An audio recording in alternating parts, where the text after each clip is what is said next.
만약에 성경에 등장하지 않는 일들이 일어난다. 그런다고 해도 하나님의 존재 자체가 달라지는 건 아닙니다. 쉽지는 않은 설명이죠. 하지만 역설적으로 말씀을 드린다면 그만큼 하나님은 인간이 쉽게 이해할 수 있는 존재는 아니다. 이걸 기억해야 합니다. 그래서 저 넓은 바다를 볼 때마다, 저 높은 하늘을 볼 때마다, 저 광활한 우주를 바라볼 때마다 기억하셔야 할 사실이 있습니다. 이건 엄청난 하나님의 여백이다. 하나님의 도화지다. 하나님께서 만드신 여백이고 이 여백은 전혀 낭비가 아니다. 아깝지 않다. 왜냐하면 그 엄청난 여백을 보면서 우리는 하나님을 알게 됩니다. 하나님의 능력이 이렇게 광대하시구나. 이 사실을 깨닫기 때문입니다. 그러면 이 여백은 과연 하나님과 나의 관계에 있어서 어떤 의미가 있는가? 본문 시편 23편 1절과 2절을 함께 읽겠습니다. 여호와는 나의 목자시니 내게 부족함이 없으리로다.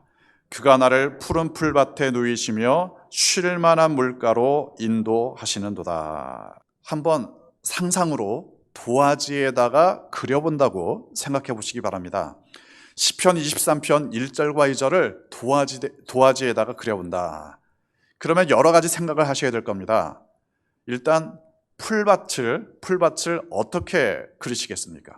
얼마나 넓게, 어떠한 색깔로 그리시겠습니까? 혹은 만약 봄바람처럼 따스한 바람이 불어온다면 그건 또 그 그림에다가 어떻게 반영을 하시겠습니까? 그리고 그 풀밭이 이어져 있는 시냇물, 그건 또 어떻습니까? 시냇물이 얼마나 넓은지 아니면 얼마나 깨끗한지 이런 것들을 여러분은 아마 생각하시면서 그림을 그리게 될 겁니다. 그런데 한 가지, 이 본문을 그대로 본다면 본문에 등장하는 등장인물이 어떻게 됩니까?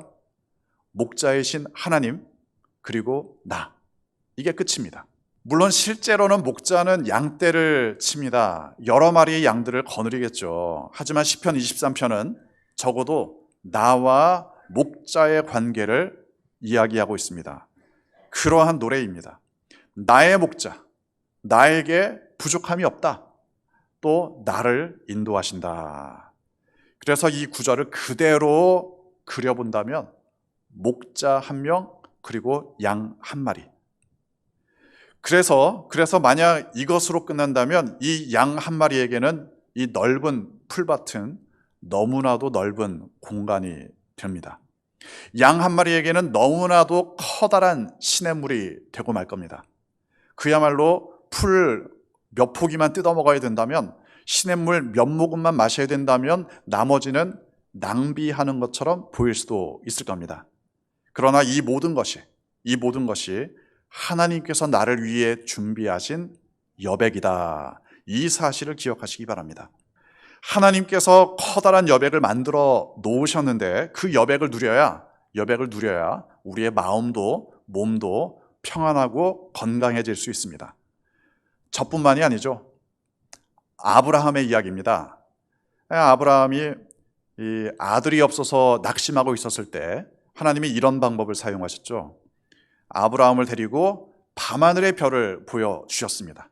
야, 저 수많은 별처럼 너의 자손도 많아질 것이다.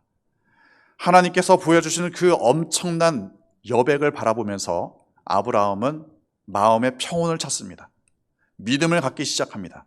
그래서 그 믿음으로 하나님의 약속을 의지하기 시작합니다.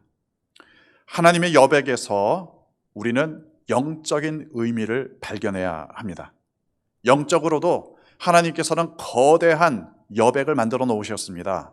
무엇보다도 십자가입니다. 십자가의 은혜, 이건 모든 인간을 구원하실 수 있는 광대한 은혜입니다. 십자가는 여백이 너무나도 크기 때문에 모든 인간을 구원하실 수 있습니다. 십자가는 너무나 여백이 큰 도화지이기 때문에 십자가 안에서 얼마든지 자유롭게 하나님의 은혜를 그려갈 수 있습니다. 아니, 고작 나 같은 인간 구원하시기 위해서 그렇게 광대한 여백을 만들어 놓으실 필요가 있었는가? 그런데 그게 바로 하나님의 여백입니다. 나 같은 죄인도 구원하시는가? 걱정할 필요가 없습니다. 하나님께서 만드신 여백을 바라보시기 바랍니다. 바다든 하늘이든 아니면 광활한 우주든 바라보시기 바랍니다. 바라보시면서 진정한 평안과 자유를 누리시기 바랍니다. 여백이 풍성한 하나님의 도화지에서 마음껏 아름다운 그림 그려가는 여러분 되시기를 주님의 이름으로 축원합니다.